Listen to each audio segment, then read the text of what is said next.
Olá pessoal, tudo bem? Meu nome é Caio, espero que todos estejam bem e hoje eu vou apresentar esse livro, Os Demônios, de Fyodor Dostoiévski, né, escrito por Dostoiévski, traduzido por Nina Guerra e Felipe Guerra. Essa é da edição Sétimo Selo, existe também o da editora 34, né, mas o que eu li foi o da Sétimo Selo. E esse é um dos grandes clássicos da literatura mundial. Eu que falei na semana passada sobre outro clássico, que é o Pais e Filhos, do Turgenev, e eu vou falar nesse vídeo sobre esse que é um dos grandes clássicos do Dostoiévski. Os Demônios é o livro mais panfletário do Dostoiévski. Antes eu queria anunciar que estou lançando o meu curso de filosofia política, curso Questões Essenciais de Filosofia Política. Vou deixar na descrição aqui. Nas próximas semanas eu já vou deixar o link na descrição, depois da publicação desse vídeo. As próximas semanas já estará na descrição o link para quem quiser acessar o meu curso, né? E gostaria que vocês se inscrevessem no canal, para quem não for inscrito, e que deixassem o like e o compartilhamento também. Bom, então vamos falar um pouquinho sobre o autor, né, o autor do livro, que é Fyodor Dostoiévski. Esse livro, né, retrata o do Joseph Frank. Dostoiévski, um escritor em seu tempo. A biografia retrata toda a biografia de Dostoiévski, é uma biografia condensada, né? Existem ela em volumes separados, e essa é a biografia condensada de Dostoiévski, a mais famosa, né, que sai pela Companhia das Letras. Eu não vou falar da biografia inteira, né, porque Dostoiévski viveu 60 anos e não dá tempo de falar sobre a biografia inteira, e nem é o propósito desse vídeo, mas de tratar de um trecho da biografia dele que tem a ver com esse livro, que tem a ver com o movimento revolucionário que é próprio do livro Os Demônios, né?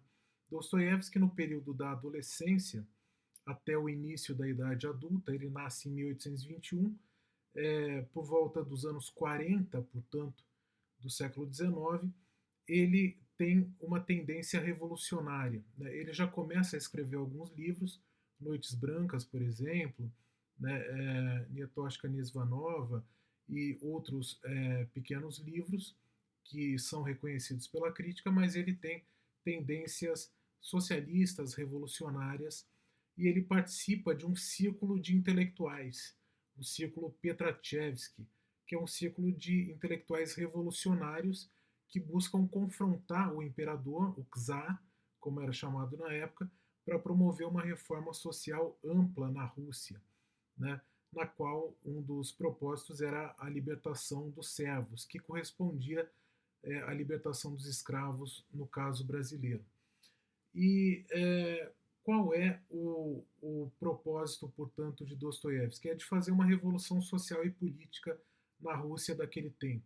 Ele nem era um dos mais ativos revolucionários, mas ele acaba sendo pego pela polícia secreta do czar, pela polícia política do czar, e ele, como os demais membros do círculo Petrachevsky, ele é julgado e ele é condenado à morte, né? Existe até um trecho, né, do livro em que retrata como se deu a condenação à morte e como se deu a execução dessa pena. É claro que a execução não ocorreu tendo em vista que Dostoiévski prosseguiu e se tornou um escritor famoso em outros tempos, né, em outras décadas mais para frente. Mas ele quase foi morto realmente, porque quando esteve prestes a executar a pena de morte, né, por meio do fuzilamento, e eles souberam no dia da execução que eles serão condenados à pena de morte. Dostoiévski era o da segunda fila, né, então ele já seria condenado logo em sequência, já seria executada a pena logo em sequência. Foi comutada essa pena. Então, alguns segundos antes de disparar o tiro, houve o aviso de que foi comutada a pena para prisão na Sibéria, né, prisão de 4 anos na Sibéria. No caso de Dostoiévski, foi uma prisão de 4 anos de trabalhos forçados na Sibéria, que depois ele vai escrever um livro sobre o período em que ele passou na Sibéria, né, sobre a Casa dos Mortos, né, em que ele passou. E justamente esse período foi o de transformação radical de Dostoiévski. Dostoiévski vai passar 4 anos na Sibéria e mais 4 anos servindo ao Estado como militar de baixa patente.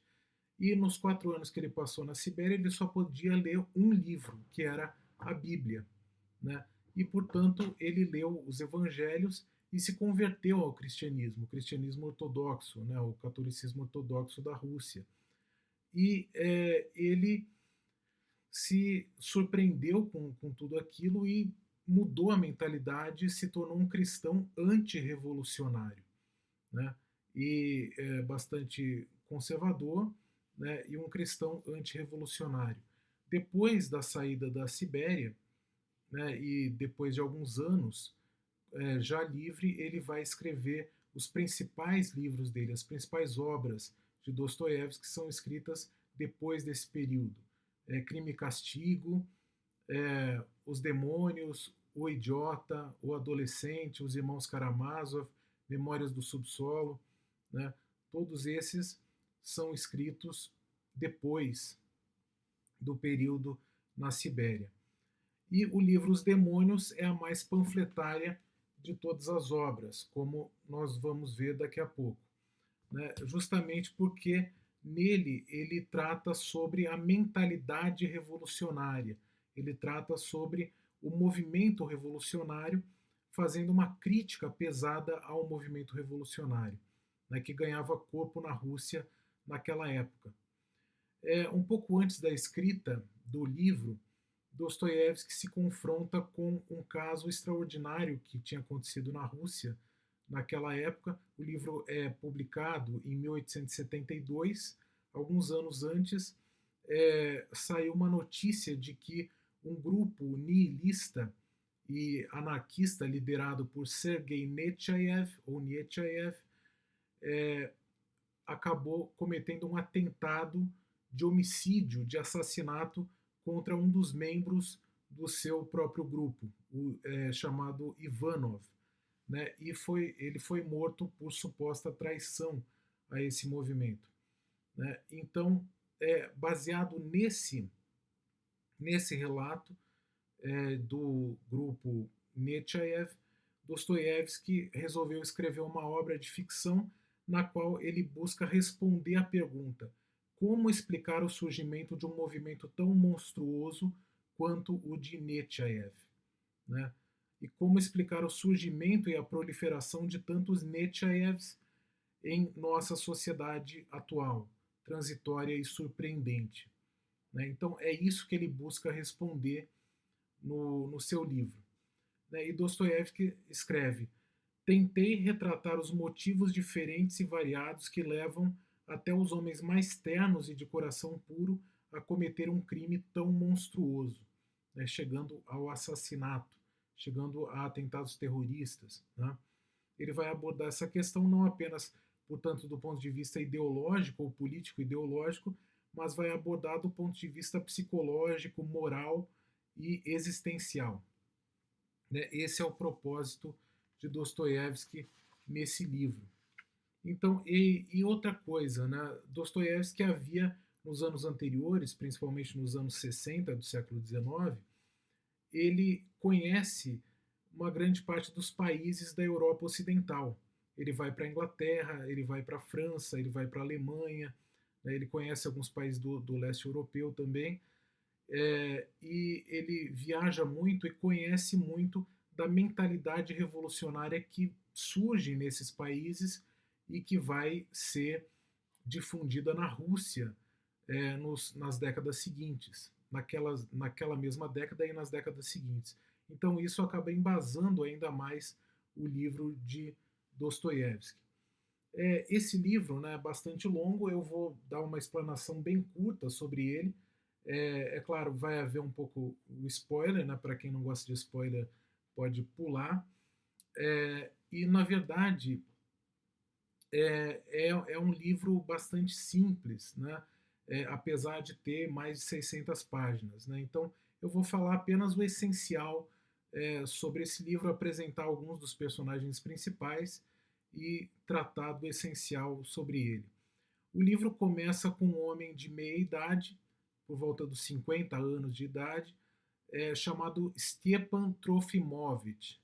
Né? O Stepan Trofimovich é uma espécie de intelectual decadente, uma espécie de livre pensador decadente, professor, né? E ele tem tendências liberais, só que liberais no sentido norte-americano da expressão. Né? Tem tendências esquerdistas. Né? Nós chamaríamos hoje um típico social-democrata ou um liberal no sentido mais puro da expressão, no sentido não brasileiro, mas norte-americano. Então, ele tem tendências liberais e ele ensina é, diversas pessoas. Né? Ele é o tutor, ele serve como tutor de diversos alunos, então ele passa suas ideias para muitas pessoas e para a geração mais jovem também. Né? Ele é apaixonado por Varvara Stavrovna, que é uma viúva aristocrática, rica e que financia justamente os círculos revolucionários e a mentalidade revolucionária do próprio Stepan, né? Do próprio Trofimovich. Ela é uma espécie de tutora, né? Ou uma espécie de auxiliar financeira do Stepan, né? E principalmente do círculo de revolucionários que vai surgir depois. O filho do Stepan Trofimovich, o Piotr Vierkoviensky, que tem 27 anos de idade, ele mora fora da cidade onde eles vivem e ele vai voltar. Né? Conta-se a história do retorno dele para a cidade onde o pai vive. E ele volta para essa cidade como líder de um círculo revolucionário, né? Que é chamado de sociedade. Né? Então, esse círculo revolucionário ele é financiado pela Varvara Stavrovna e é liderado pelo Stepan Trofimovich. E o filho da Varvara Stavrovna, o Nikolai Stavrogin, é um colaborador desse grupo. Ele é um co-líder, digamos assim, né? É um líder em segunda instância, vamos dizer assim, junto com o Piotr. Ele é libertino, ele é ateu e é nihilista também. Né? Ou seja, nihilista, como nós vimos no vídeo anterior, é aquele que não confia e que não respeita e não obedece nenhum tipo de autoridade instituída. Né? Então ele é um revolucionário, basicamente, mas ele é muito mais no sentido nihilista, de não acreditar em nenhuma autoridade. Né? Enquanto que o Piotr ele é mais ativo no sentido revolucionário da expressão. Tanto é que ele é o líder desse grupo. O Piotr, portanto, ele é o mais radical desse círculo e é muito mais radical do que o pai, né?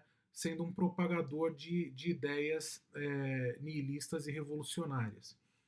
Ocorre, portanto, um conflito de gerações, assim como ocorre no Pais e Filhos, do Turgenev, mas aqui ocorre no sentido mais estritamente ideológico, né? Mas um conflito no qual existe uma certa continuidade entre a geração do Stepan e a geração do Piotr. Né? O Stepan é uma espécie de esquerda moderada que dá origem, né, que faz frutificar uma esquerda muito mais radical, que é a do Piotr. Né? É como uma espécie de PSDB que dá origem ao PT, vamos dizer assim, né? Ou o PSDB que dá origem ao PSOL, algo nesse sentido. Né? É uma continuidade, é ao mesmo tempo um conflito e uma continuidade. O Piotr e o Nikolai Stavrogin vão se juntar para praticar atos revolucionários naquela pequena cidade e eles combinam entre si, né, e juntamente com os outros membros do grupo, existem vários outros membros do grupo, o Chatov, o Shigaliov, né, que é o que dá o sentido ideológico para aquele grupo, né, eles combinam entre si de praticar atos terroristas naquela cidade, né, atos para incendiar aquela cidade, incendiar até literalmente, né, uma parte daquela região. E nessa pequena cidade eles cometem esse ato terrorista, só que eles são prestes a serem descobertos. E diante disso, o Piotr ele vai tentar escapar, ele vai tentar se safar dessa situação. E diante dessa capacidade de se safar, ele vai até mesmo cometer atentados contra os membros daquele grupo, né? Contra membros dissidentes e contra membros que se propõem a dar a sua vida para aquela causa, né? Então ele não tem limites morais, ele não tem qualquer limitação moral, ele vai colocar toda a culpa em um dos membros daquele grupo, é, e ele vai se safar, ele vai desaparecer praticamente como se fosse um demônio realmente, né? Ele dá a entender o Dostoiévski que eles são como se fossem demônios, como se fossem espíritos que se apoderam de uma região da Rússia para causar estragos, para causar o caos, e depois eles escapam, né? O Trofimovich, então, o Stepan Trofimovich, ele enlouquece no final da narrativa, e ao perceber que aquela série de crimes e de atentados e de terrorismo vai ser de origem revolucionária e de origem nos seus pensamentos, na sua mentalidade, que ele tinha passado para a geração mais jovem, né? Ele tinha sido um dos responsáveis, ainda que indireto, é, por esses atentados, né? Ele é o único que apresenta, portanto, condições de uma certa redenção, de se regenerar ao final da narrativa, e o Dostoiévski mostra que a redenção é muito mais algo individual do que coletivo, né? Diferente do que se expressa na mentalidade revolucionária, né? O Dostoiévski ele retrata de modo perfeito a mentalidade revolucionária que toma conta daquele círculo de intelectuais.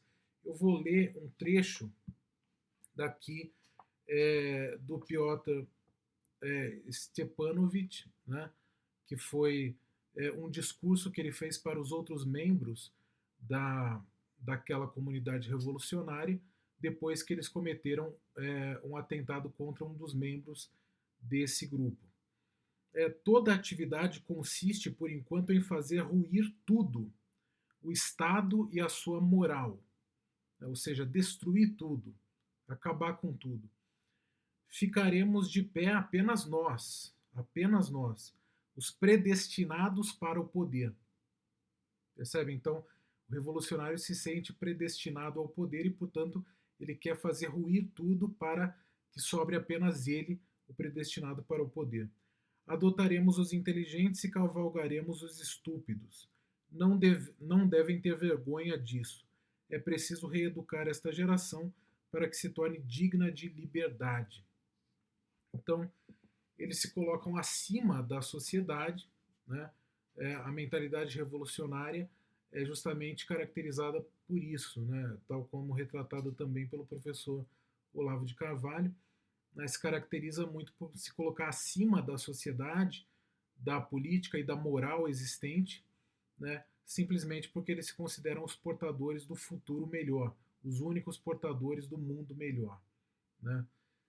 E no fim das contas, Dostoiévski, ele por essa narrativa, ele vai se tornar uma espécie de profeta, ele vai profetizar algo que acontecerá 4 décadas depois. O livro foi escrito e publicado em 1872 e 45 anos depois ocorre a Revolução Russa de 1917, com as mesmas tendências ideológicas e políticas expressas no livro Os Demônios. Então, Os Demônios vai ser uma profecia daquilo que ocorrerá na Rússia quase 5 décadas depois. Muito bem, é isso. E eu espero que vocês tenham gostado. Espero que vocês deixem o like, comentário, se quiserem, e possam compartilhar no canal. E espero ver vocês na próxima semana com um novo livro, um novo assunto em destaque. Obrigado, até a próxima. Tchau, tchau.